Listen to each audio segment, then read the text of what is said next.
Hello வணக்கம். இது உங்கள் சிவி ஜோன். ஸோ இன்றைக்கி பார்த்தீங்கன்னா தரமான சூப்பரான விஜய் சேதுபதி அவரோட எபிசோட் போச்சு. அதுலேயும் குறிப்பாக பார்த்தீங்கன்னா ரம்யாவை போட்டு பொலம் பிறந்தார். நல்லா நிம்மதியாக இருந்துச்சு. ஏன்னா அந்த அம்மாவுக்கு வந்துட்டு மனசுக்குள்ளே பெரிய ரவுடி நினைப்பு. ஆம்பளை ரவுடினா அது எஃப்ஜே, பொம்பளை ரவுடினா அது நான் தான் அப்படின்ற மாதிரி. அதனால தான் வந்துட்டு நம்ம விஜய் பார்வதி கிட்ட சொல்லியிருப்பாங்க, உனக்கு வந்துட்டு அவ்வளோ தைரியம் இருக்குது, உன்னால் முடிஞ்சால் நீ ட்ரை பண்ணனா என்னையே நீ எதிர்க்கலாமா. அவ்வளோ பெரிய அப்பா டக்கரா இருங்க, விஜய் சேதுபதி வருவார் அப்படின்னு பார்த்தா வச்சு செஞ்சார்.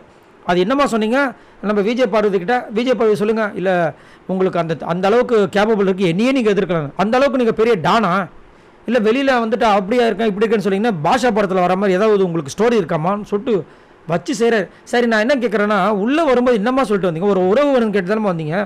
இங்கே வந்து ஒரு சிலருக்கு ஒரு சார்புக்கிட்ட மட்டுமே உறவு வச்சுக்கிறீங்க, மற்றவங்ககிட்ட இது பண்ணவே மாட்டேறீங்க. அப்போ உங்களுக்கு பிடிச்சவங்க அங்கே மட்டும் இருக்கிறதுக்கு பேர் என்னம்மா? குரூப்பிசம் தானே.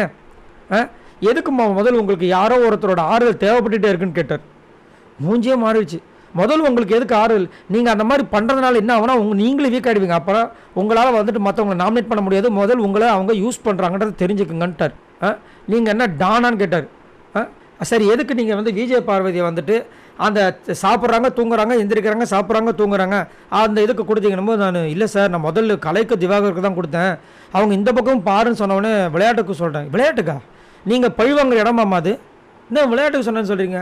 கொஞ்சமாக யோசிச்சு பண்ணுமா. உங்களுக்காக வந்து ஒரு கேமை கொடுத்து ஒரு டாஸ்க் கொடுத்தா இப்படி தான் நீங்கள் பண்ணுவீங்க விளையாட்டுக்குன்னு. சரி, இப்போ சொல்லுங்கள், கரெக்டாக சொல்லுங்கள், உங்கள் மனதை தொட்டு அந்த இதுக்கு யார் கரெக்டாக இருப்பாங்கன்னா எஃப்ஜேன்னாங்க. இப்போ செம்மையாக இருந்துச்சு.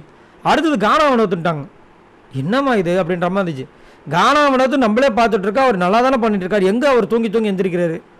ஏன் உங்கள் கண்ணுக்குலாம் அரோரா தெரியாதா, துஷார் தெரியாதா? அங்கே தான் கிளியும் கிழிச்சாரு அவர், ஆடியன்ஸ் மாதிரி உட்காந்துட்டு இருக்காங்கன்னு. இந்த பொண்ணு ஐயோ அப்பா எந்த கானில் சொல்லிச்சுன்னு தெரியல, எனக்கே கஷ்டமாயிடுச்சு. அதாவது எனக்குமே வந்து கானாவனத்துக்கிட்ட ஒரு சில நெகட்டிவ்ஸில் இருக்குது. ஆனால் அதுக்குண்டு சாப்பிட்டு தூங்குறதுல போய் அவரை போய் சொன்னால் அவர் டென்ஷன் ஆகிட்டு, ஏம்மா என்னம்மா என்னையே போய் சொல்லிட்டா அப்படின்ட்டு காண்டாயிட்டார். ஸோ இதை பற்றி உங்களோட கருத்தை சொல்லுங்கள். ரம்யா வந்து அவ்வளோ தூரம் திட்டு வாங்கி கடைசியில் வந்துட்டு எஃப்ஜேவை சொல்லிவிட்டு கடைசியில் இவரை சொன்னாங்க பாருங்கள், அது நீங்கள் எப்படி பார்க்குறீங்க? மறக்காமல் கமெண்ட்ஸ் பண்ணுங்கள். பாய் நண்பர்களே.